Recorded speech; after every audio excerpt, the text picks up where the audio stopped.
Pessoal, o vídeo de hoje é sobre o terceiro tomo do livro Guerra e Paz, de Tolstói. Até que enfim, gente, eu terminei o terceiro tomo. Enfim, né? Era para eu ter terminado esse livro, né, o quarto tomo, em abril. Em abril, gente, ou maio. Acho que em maio era para eu ter terminado o quarto tomo, mas enfim, não deu. E, né, o quarto tomo ficará agora para o mês de junho. Vamos ver se eu consigo ver.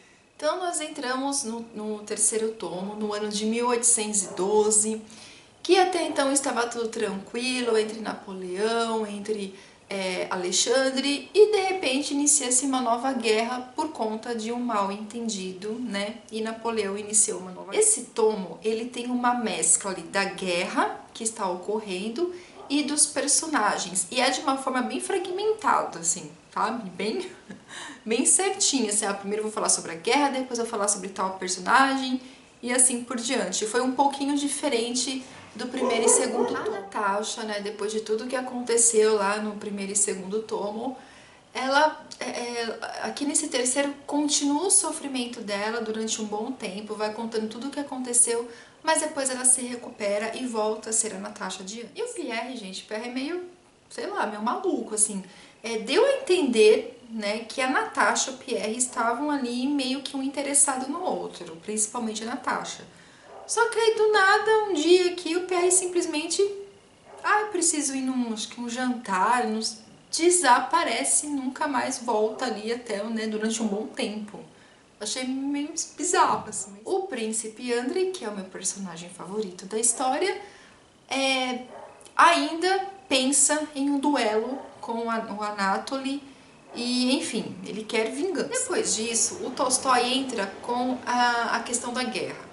Então ele começa a relatar a visão que ele tem sobre a guerra da França, né, da França com a Rússia, e de todas as pessoas que estão envolvidas ali. Então ele começa a colocar a visão dele, o que ele acha, principalmente a intenção das pessoas com essa guerra.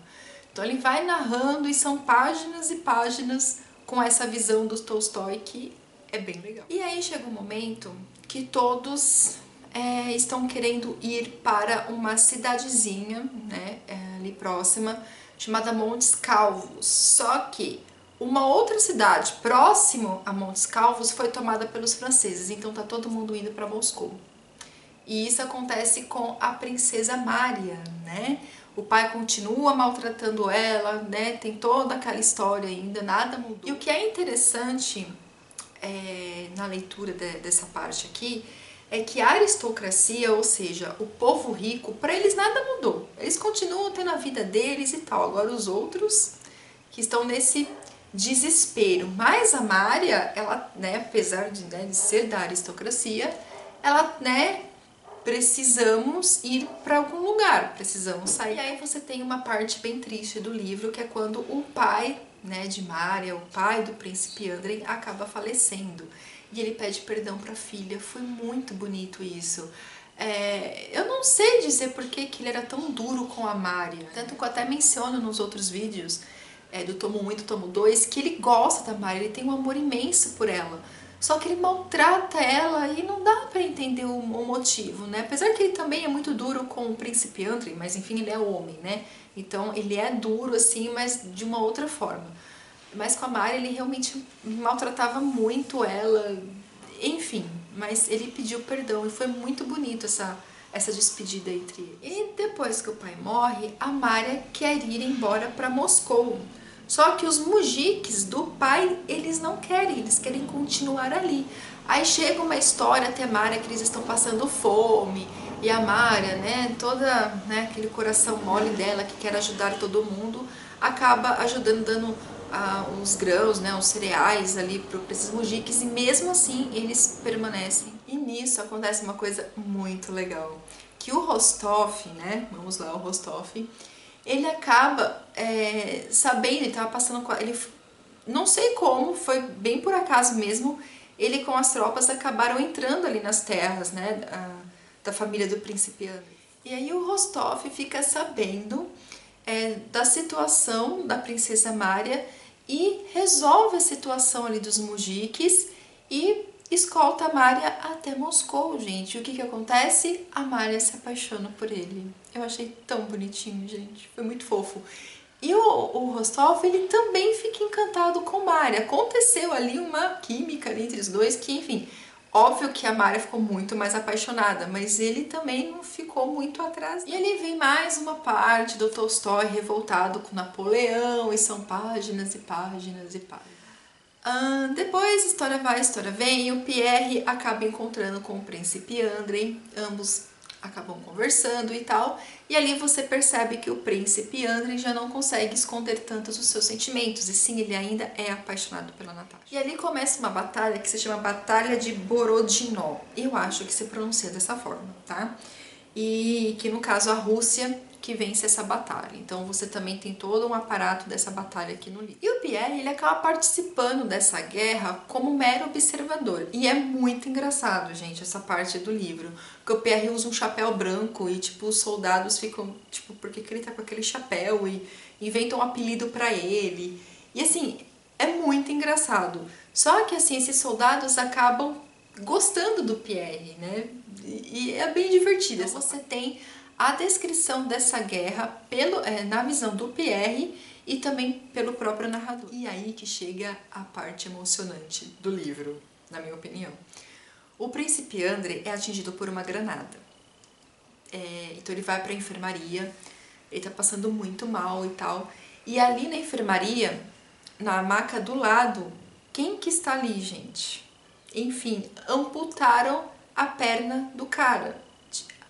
O Anatoly, gente. O Anatoly teve a perna amputada e meio que ali o príncipe Andrei teve, digamos que a sua vingança, né?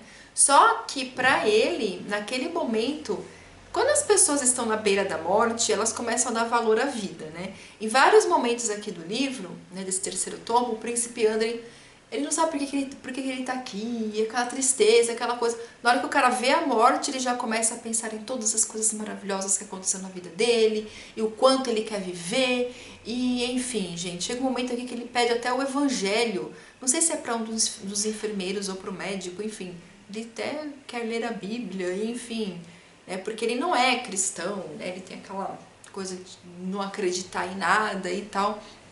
Então, quando as pessoas estão no meio da morte, né, ele até perdoou o Anatoly naquele momento, porque viu a perna dele sendo amputada, sendo que até, né, um tempinho atrás ele queria um duelo com o cara. E essa guerra termina, todas as pessoas que estão em Moscou começam a ir embora, porque Napoleão está chegando. E é bem engraçada essa parte também, porque o Napoleão, ele tem aquela visão, ele acha que ele vai chegar e será o centro das atenções. E tipo, quando ele chega, não tem ninguém na cidade, ninguém, gente, assim, só tem bêbado. E as tropas francesas acabam se espalhando ali por toda a cidade. E aí entra Pierre, porque aí o Pierre, ele chega em Moscou e os Rostov estão indo embora e estão levando alguns feridos com eles. Entre esses feridos, o príncipe Andrei, só que quem descobre isso é a Sônia, que comenta com a mãe da Natasha, e a mãe da Natasha fala, não comenta nada com ela, porque vai que ele morre, aquela coisa toda, né? Até pro Pierre ele já estava morto, enfim. E aí que um dia a Sônia não aguenta e conta pra Natasha que o príncipe Andrei é um daqueles feridos. E aí que um dia à noite a Natasha escapa e vai lá até onde no spa, onde o príncipe Andrei está deitado. E aí ela pede perdão, o príncipe Andrei, quando vê Natasha, tem uma visão de Virgem Maria. E é lindo, gente. Eu quase chorei. E vamos para o Pierre. E o Pierre procura aquele cara que o convidou para a maçonaria, só que esse cara já morreu. Então os funcionários, né, desse senhor deixam o Pierre entrar, mexer na biblioteca deles, e aí acontece uma situação que alguns franceses entram nessa casa e um dos funcionários tenta matar um francês e o Pierre salva esse francês. E esse francês coloca o Pierre lá em cima, que é o salvador dele, e ficam amigos, e um começa ali a abrir o coração para o outro e tal.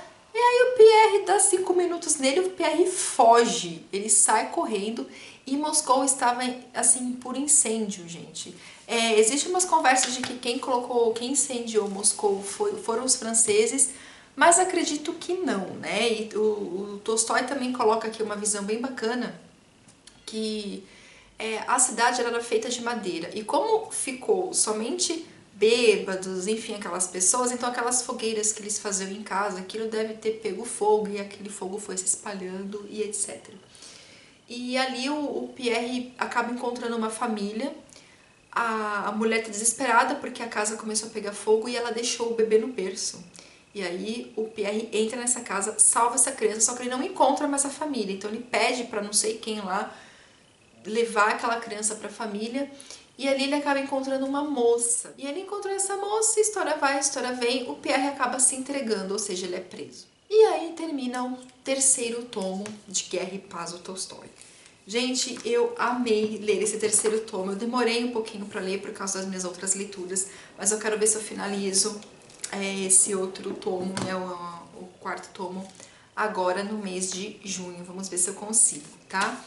Mas é isso, está aqui o vídeo como prometido para vocês, com atraso, tá? Mas está aqui o vídeo.